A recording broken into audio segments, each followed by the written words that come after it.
So I welcome you all to this next chapter, that is magnetic field. यहाँ से this is first in the series of 3 chapters: magnetic field, magnetic effects of current और electromagnetic induction.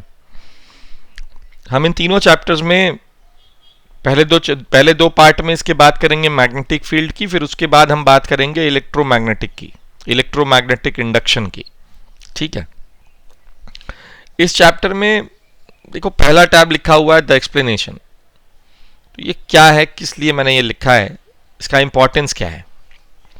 See it all started from electrostatics, from the discovery of charge. Charge की discovery पे क्या हुआ कि भाई electrostatics में क्या था, the charge was at rest. फिर बात आई कि एक स्टैटिक चार्ज पे फोर्स लगा रहा है, कूलम्स का लॉ था. फिर आया electrodynamics which was moving of charges, जो कि करंट था. ठीक है. पर करंट में भी हमने सिर्फ करंट को स्टडी किया और सर्किट सॉल्व किया, पर हमने ये नहीं देखा कि करंट या मूविंग चार्जेस जो हैं वो स्टैटिक चार्ज पे क्या इंपैक्ट देते हैं. तो एक एक्सपेरिमेंट किया गया और एक्सपेरिमेंट ये था कि ये सोचा गया कि एक इनफाइनाइट, एक बड़ा सा वायर, कंडक्टिंग वायर ले लिया जाए जिसपे कि करंट है. इस पे बहुत सारे इलेक्ट्रॉन्स होंगे जो दूसरी डायरेक्शन में मूव कर रहे होंगे. इसके बाजू में और besides it an electron is kept. एक इलेक्ट्रॉन को रखा गया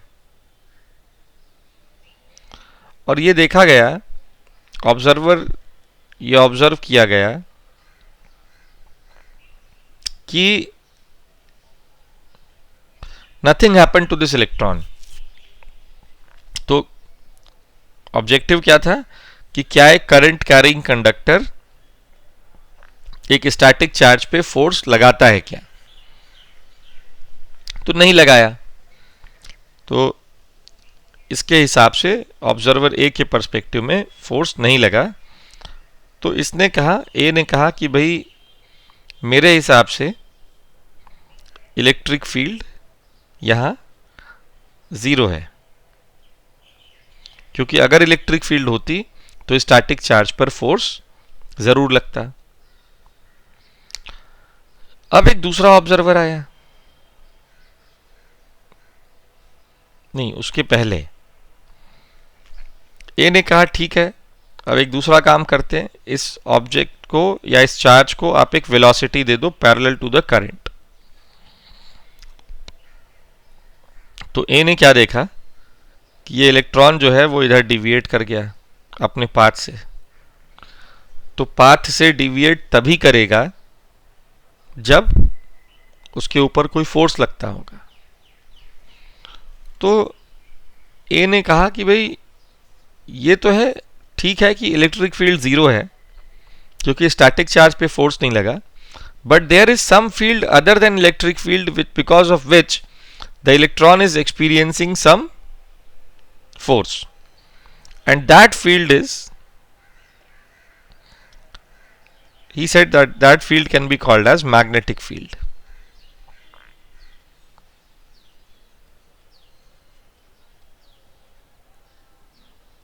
ठीक है. अब एक दूसरा ऑब्जर्वर लिया गया.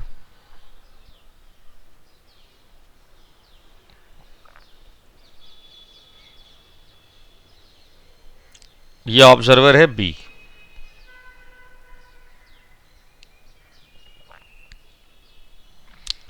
और बी ने कहा चलो एक काम करते हैं, एट टाइम t0 जब हमने इस चार्ज पार्टिकल को प्रोजेक्ट किया था तब आप मुझे भी प्रोजेक्ट करो v वेलोसिटी से, तो the charge will be at rest. तो पर बी को क्या दिखाई दे रहा है, रेस्ट चार्ज जो है वो इधर जाने लगा है, क्योंकि पाथ में डिविएशन तो दिखाई उसको भी देगा.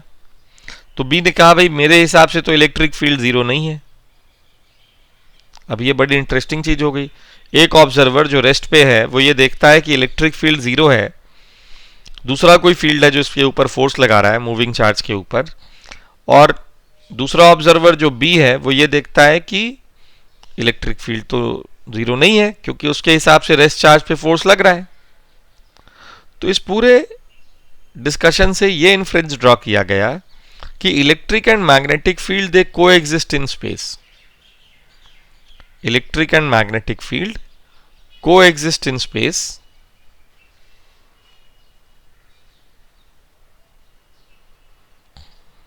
it is the it is the choice of frame of reference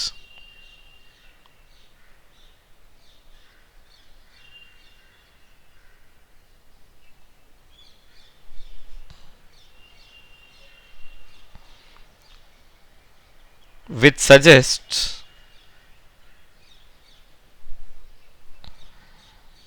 which field will act when.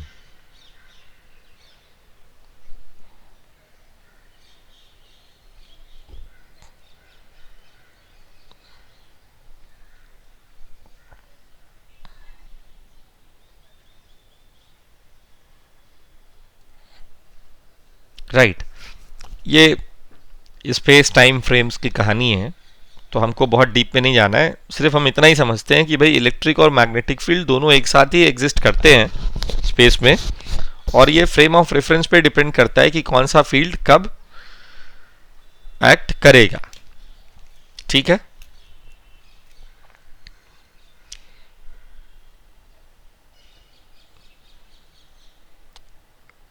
Next चीज समझते हैं,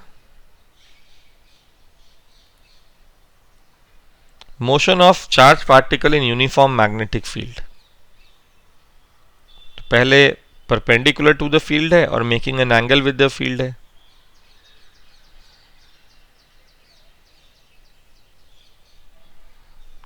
तो motion of charge particle in magnetic field ये डिस्कस करने जा रहे हैं हम अभी।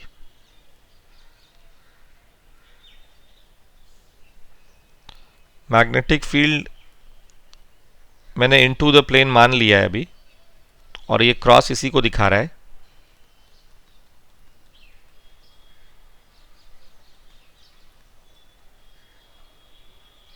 ठीक है,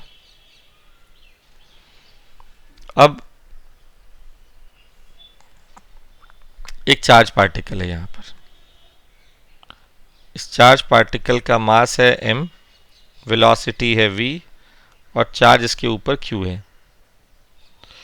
इसको v वेलोसिटी से मैंने यहां प्रोजेक्ट किया। तो जो फोर्स ऑन चार्ज पार्टिकल लगता है उसका एक्सप्रेशन होता है q v क्रॉस b। ये उसी डिस्कशन के बाद पता चला। The force on charge particle moving in a magnetic field is given as q v cross b,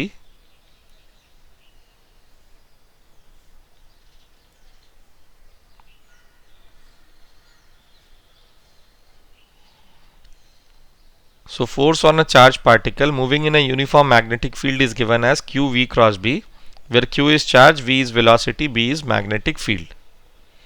magnetic field की ऐसा यूनिट टेस्ला होती है, यह हमें ध्यान रखना है।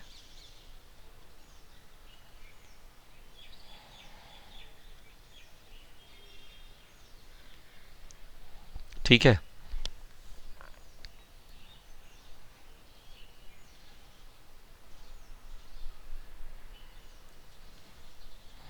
तो इस चार्ज पार्टिकल पर फोर्स कहां लगेगा? क्यू वी क्रॉस बी करोगे तो फोर्स यहां लगेगा इस तरफ। Now will it change the velocity?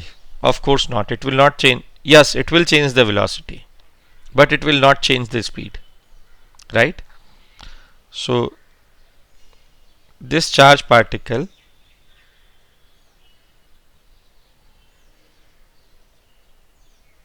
will start moving in a circular path,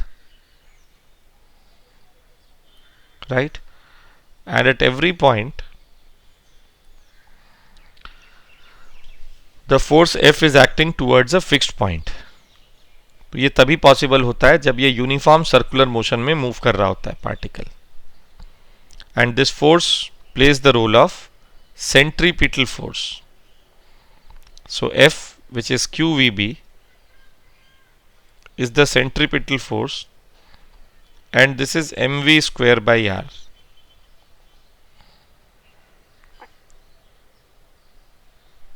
So the radius of the circular path is given as mv by qb. The time period t is given as 2 pi m by qb. How? Time period is simply 2 pi r by speed v. Substitute the value of r. We have 2 pi mv by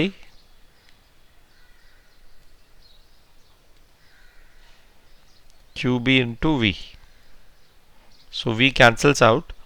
We have time period t as 2 pi m by qb. Radius is mv by qb. Omega is 2 pi by t, or it is simply qb by m. Right?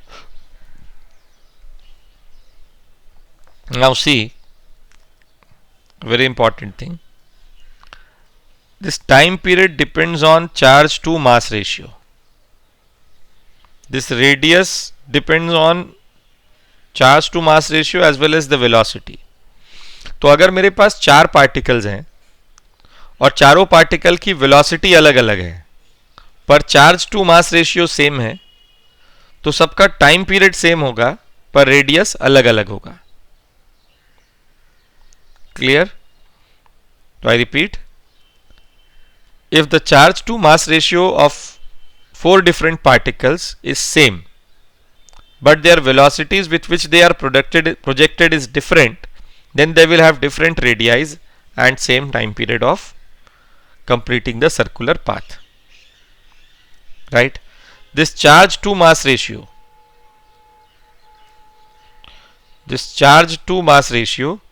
is called as specific charge.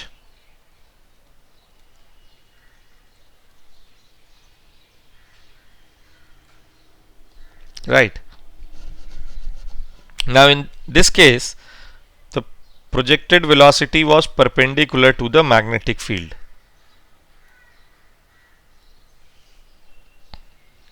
Let's take the second case where velocity is making some angle theta with the magnetic field. Angle between V and B is theta. Right? So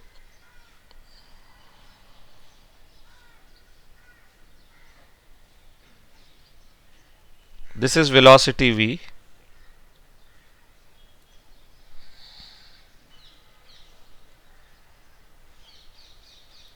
This is the direction of magnetic field.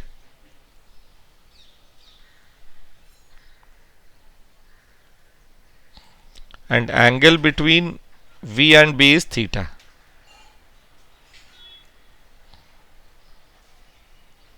This is V cos theta and this is V sin theta.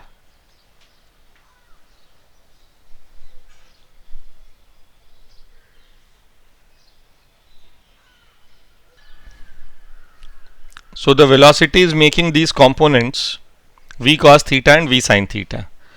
The velocity V is making an angle with B and that angle is theta, right? Now since force is the cross product of V and B, and this force will make this particle move in a circular path, right? तो अगर ये x Y plane में है,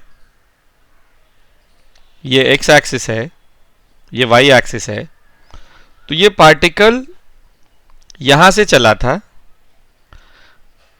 ये particle ऐसे जाएगा. ऐसे क्यों किया? ये हेलिकल शेप बनाता जाएगा ऐसे।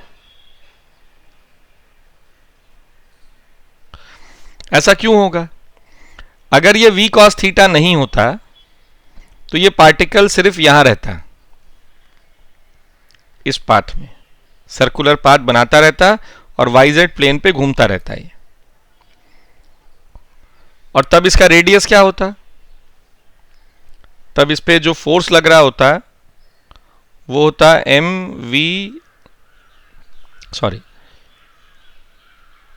फोर्स होता q v B sine theta, और ये आता एम वी साइन थीटा का स्क्वायर डिवाइडेड बाई आर। तो आर हमको मिलता m v sine theta by q B. So this is r. ठीक है, पर ये जो v cos थीटा है ये इसको आगे पुश कर रहा है। तो टाइम पीरियड क्या था? Time period is independent of velocity, right? So 2 pi m by q B is the time period. तो एक टर्म होता है pitch of the helix.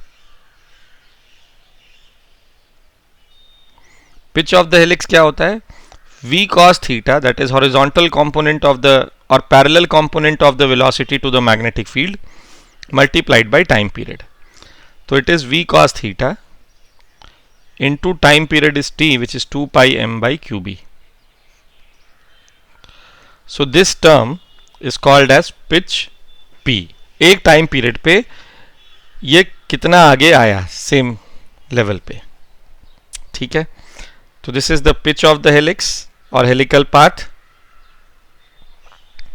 this is the radius, this is the time period. So this is what happens when the velocity makes an angle theta with magnetic field B, right?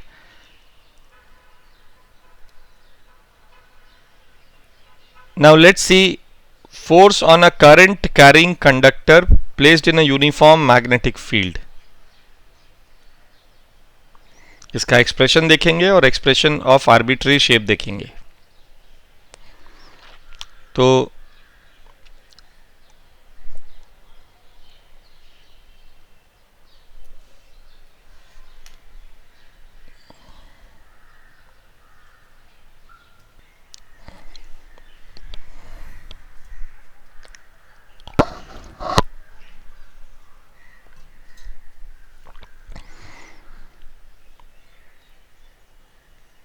now let's see the derivation of force on a current carrying conductor. So this is a current carrying conductor and magnetic field is along this direction, right? And the current in this conductor is I.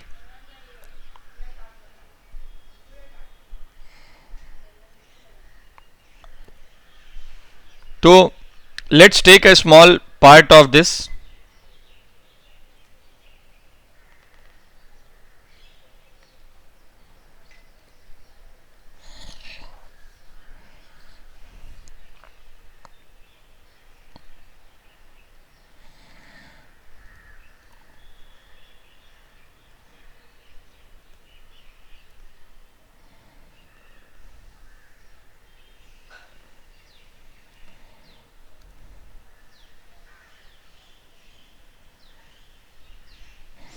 Okay, so let's assume cross section area of this conductor is A. The drift speed of the electrons is Vd, right?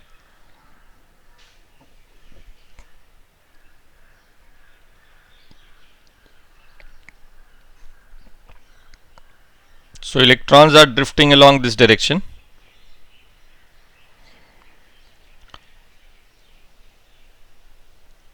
This is Vd. If the angle between current and magnetic field is theta, then the angle between Vd and B is pi minus theta. So force on one electron,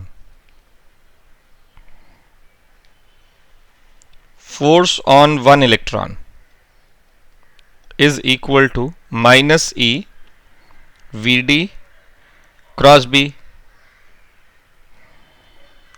Now this force is, if I take this as xy plane,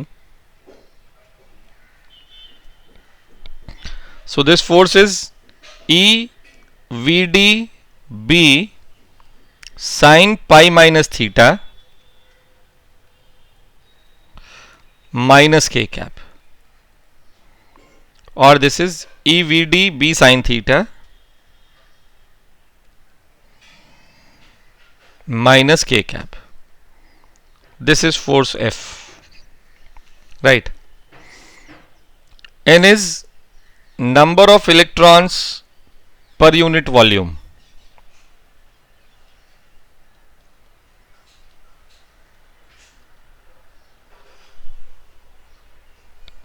Right? So total number of, or the net force acting on all the electrons present in this portion is, पहले तो charge निकालो कितना है, तो total number of electrons हो जाएंगे n into volume. Volume क्या है? क्रॉस सेक्शन एरिया A है, और ये जो लेंथ लिया हमने ये है dl, तो n into A into dl. ये टोटल नंबर ऑफ इलेक्ट्रॉन्स हुए, और एक इलेक्ट्रॉन पे जो फोर्स लग रहा है वो सारे पे लगेगा, तो इसको हम लिख लेते हैं E Vb, sorry this is Vd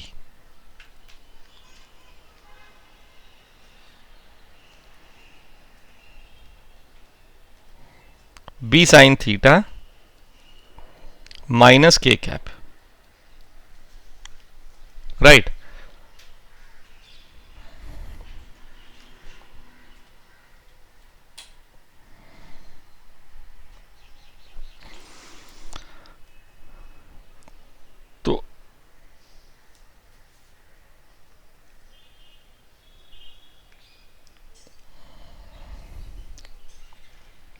तो अब यहां पर नेट फोर्स आया N E A Vd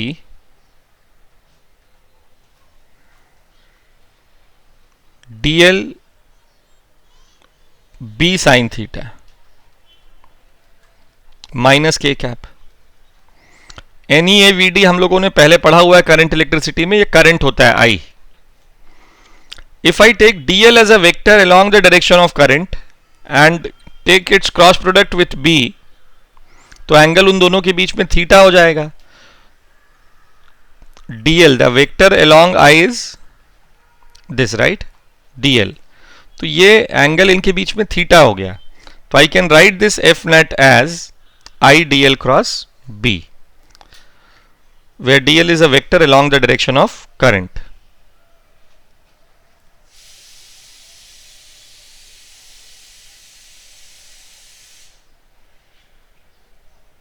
Right? So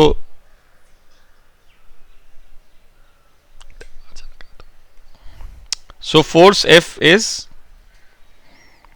ये जो लिखा है हमने, current on a current carrying conductor is given as I dl cross B. This is what has to be remembered.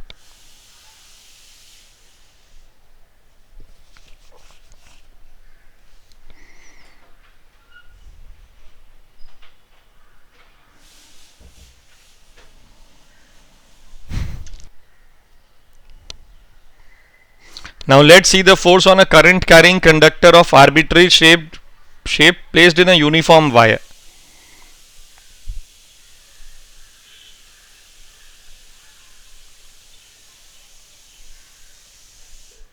So now let's see the force on a current carrying conductor of arbitrary shape placed in a uniform magnetic field.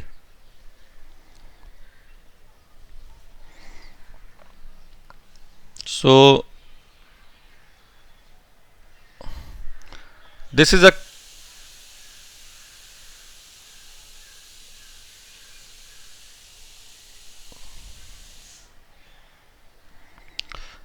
This is a conductor P2Q and the current in it is I.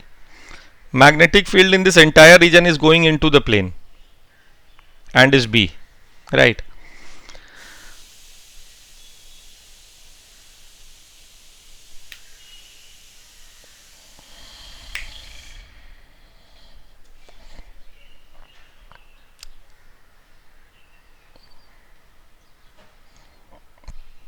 Baba.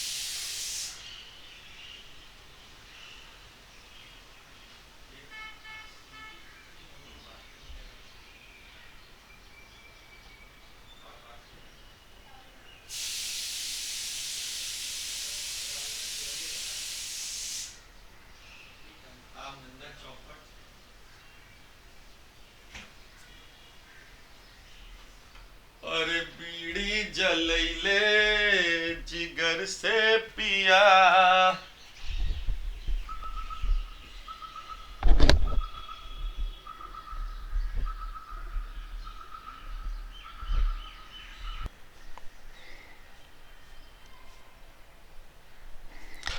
तो क्या करते हैं हम इसमें, इसको छोटे छोटे parts में, सीधे पार्ट्स में ब्रेक कर लेते हैं।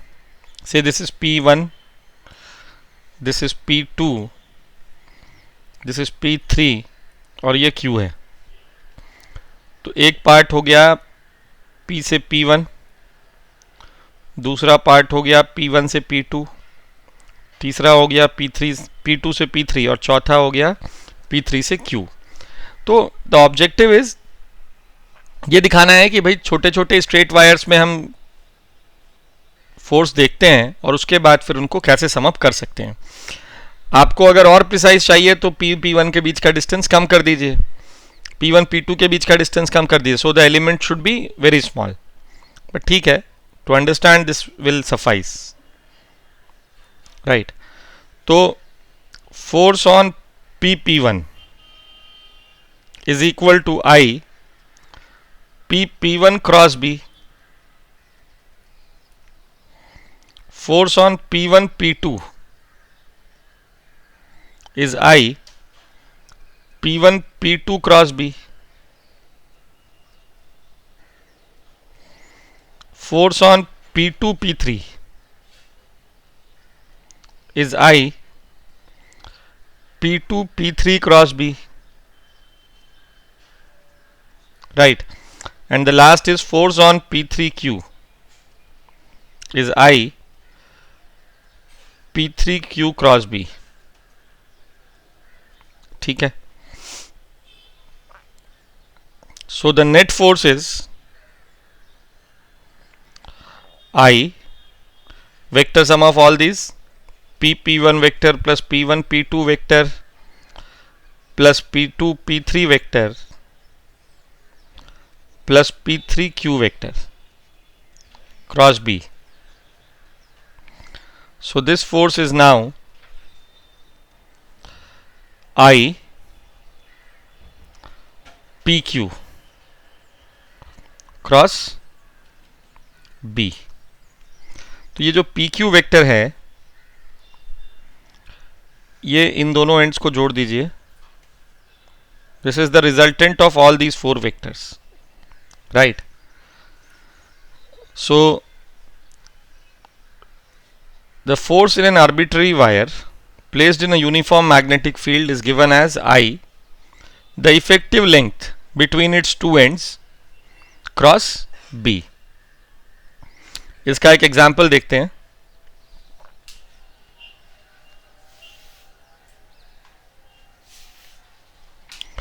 सपोज करो ये सेमी सर्कुलर वायर है,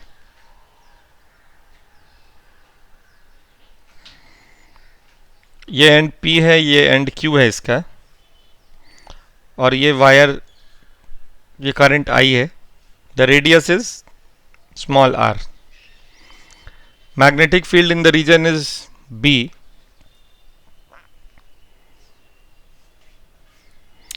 So now we have to find force on the wire PQ. तो इसके एंड्स को जोड़ दीजिए. इफेक्टिव करंट P से Q फ्लो करेगा और इफेक्टिव लेंथ P से Q हो गया. तो this length is 2r and the force is I2RB.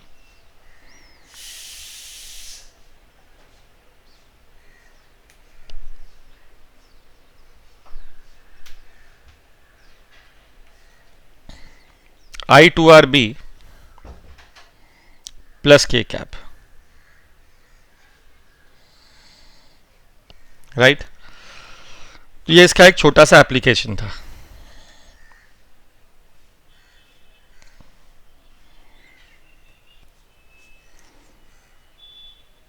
Now let's see the torque on a current carrying loop placed in a uniform magnetic field.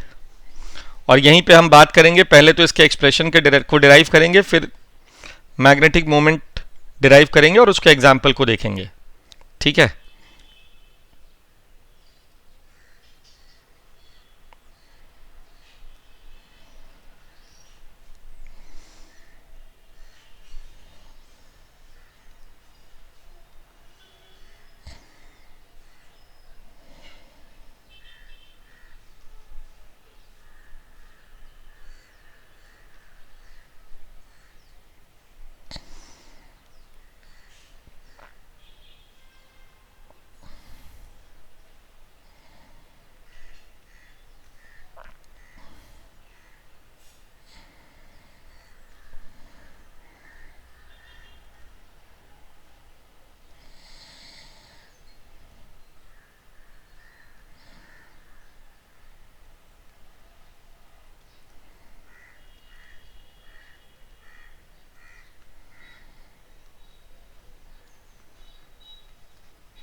Now the force on this current carrying loop, on every part of this current carrying loop, say this is F1, the sides of the loop are say P, Q, R and S.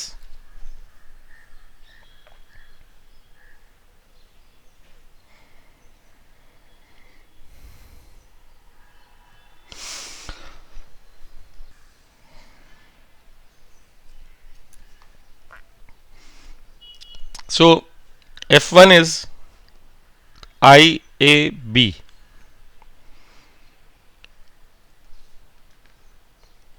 This is F2.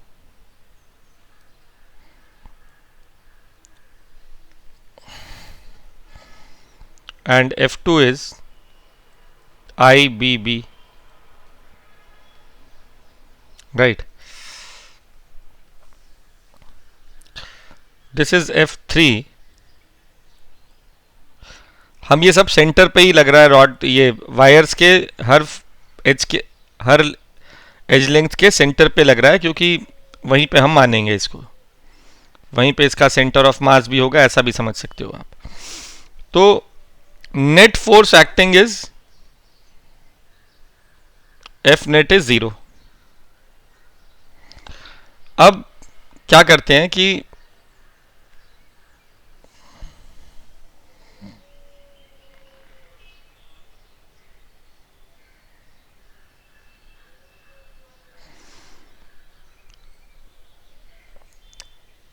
Centre के about torque निकालते हैं इन चारों forces का, तो आप देख सकते हो कि यहां पर इसका जो आर वेक्टर होगा, R1 वेक्टर, इसका जो R2 वेक्टर होगा,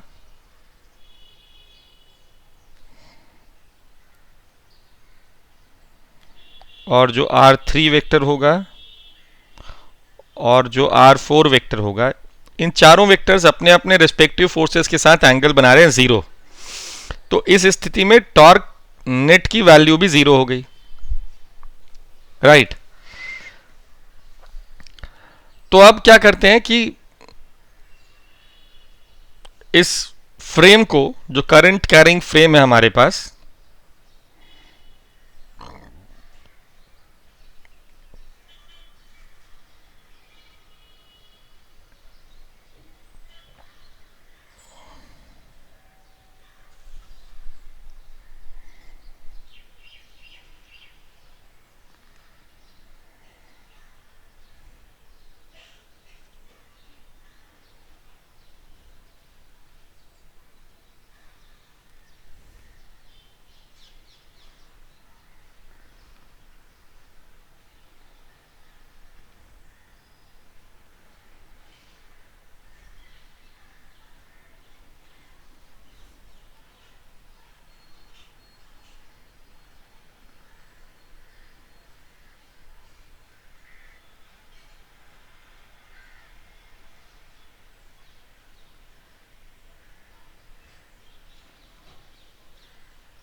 यहां पर हमने क्या किया, हमने इसको टिल्ट कर दिया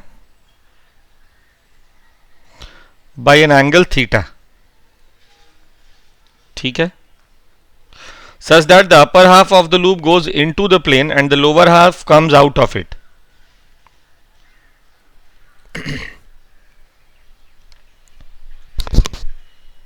ओके, तो फोर्स F1 यहां शिफ्ट हो गया,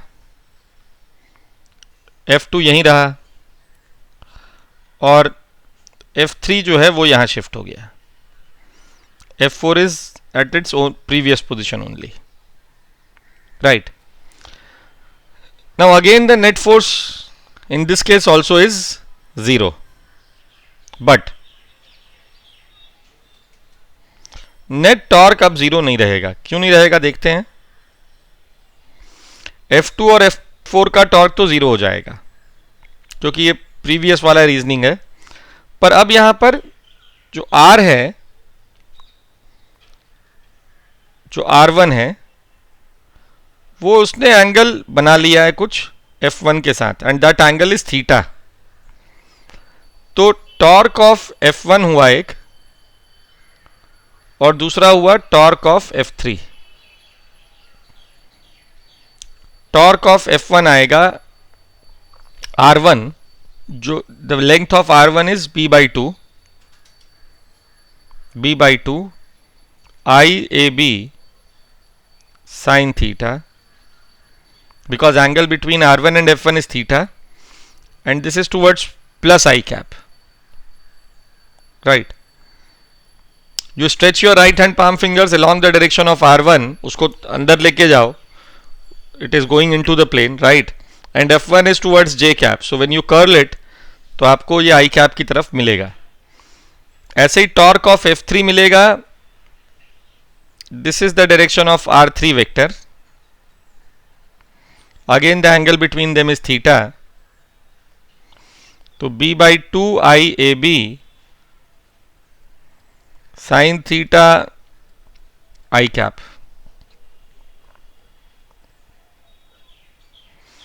तो net torque is IABB sine theta plus I cap. Let's write AB as area vector A and B as B vector. So this is what is the net torque is. अब ये मैंने कैसे लिख लिया A cross B? मैं अब area vector introduce करता हूं जो पैरेलल टू प्लेन होता है, ये तो हमको पता है, पर यहां पर if you want to find the direction of area vector you curl your right hand palm fingers along the sense of rotation of current। तो यहां पर sense of rotation of current क्या है? यहां पर sense of rotation of current है clockwise। तो clockwise तुम कर्व करो फिंगर्स को, the thumb is pointing into the plane, right? तो when thumb is pointing into the plane तो area vector is into the plane। So this is the direction for area vector। ठीक है।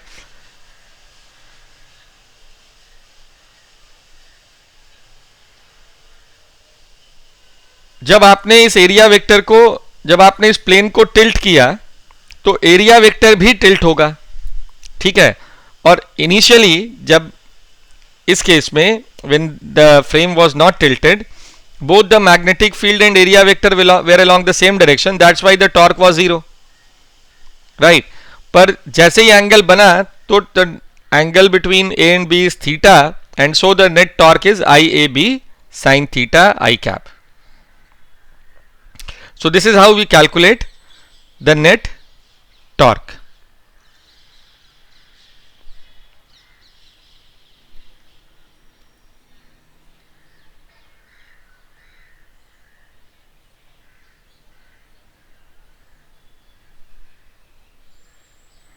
Right.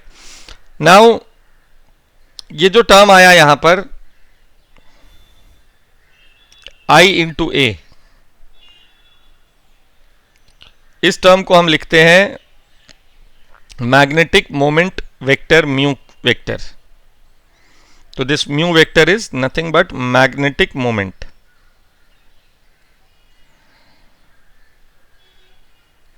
ठीक है।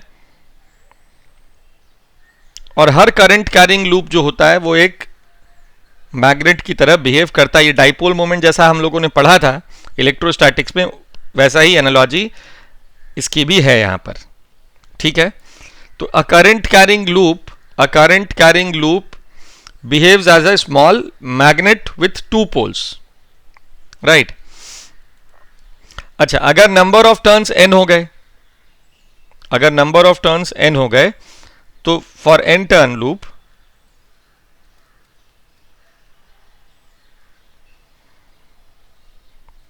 The torque is n mu cross a, mu cross b। तो n से multiply कर दो आप,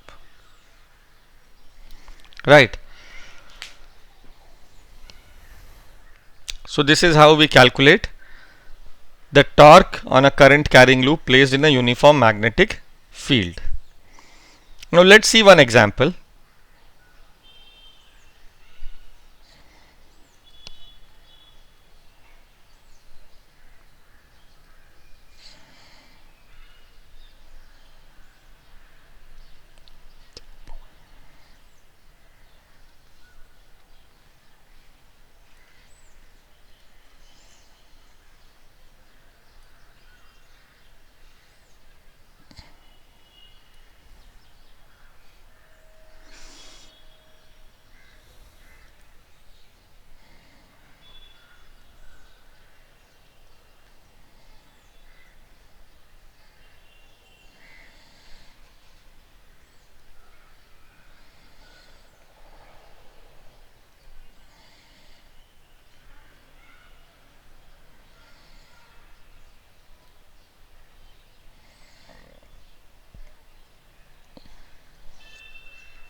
So the loop here is lying in the xy plane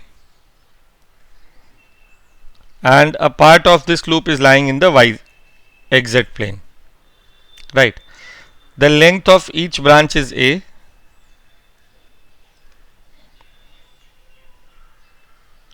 and the current in this loop is in the clockwise sense.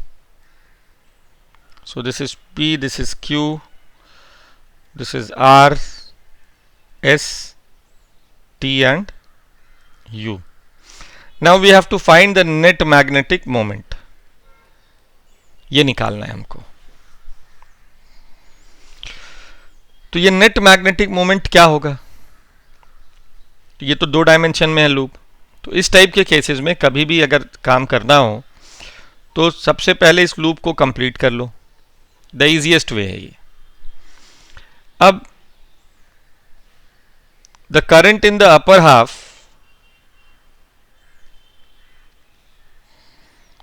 the current in the upper half will remain in the upper half and that current which is in the lower half, हम इसको मान लेते हैं ये complete हो रहा है, तो इसमें करंट यहां से यहां जाएगा. तो इफेक्टिव करंट, ये जो लूप है, ये जो ब्रांच है यू आर, इसमें इफेक्टिव करंट तो जीरो ही हो गया है ना. तो ये ब्रांच रहे या ना रहे उससे कोई फर्क नहीं पड़ता है. तो पहले वाले केस में ऊपर वाले के लिए जो मैग्नेटिक मोमेंट आया ये हुआ आई ए स्क्वायर माइनस के कैप, क्योंकि एरिया वेक्टर के डायरेक्शन में ही मैग्नेटिक मोमेंट वेक्टर होता है. और दूसरे वाले के केस में मैग्नेटिक मोमेंट आया आई ए स्क्वायर माइनस जे कैप. तो ये है आई ए स्क्वायर √2 माइनस के cap minus J cap. This is mu net.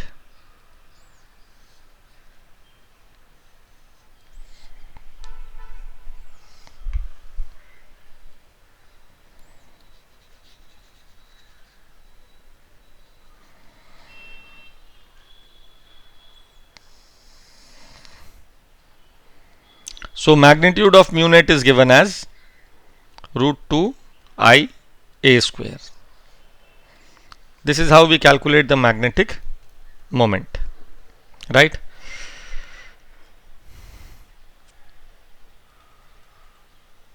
We will see some more problems, or we will do problems in our live sessions. So here I end the theory and explanation for this chapter, magnetic field. इसका process वही है कि आप इसको video सुनिए, इसके साथ जो असाइनमेंट दिया है वो असाइनमेंट करिए. इसकी क्लास होगी एक ऑनलाइन जिसपे हम क्वेश्चंस डिस्कस करेंगे और ये वीक ऑन वीक बेसिस पे होती रहेगी. So please pay attention to what is there in the videos. Thank you.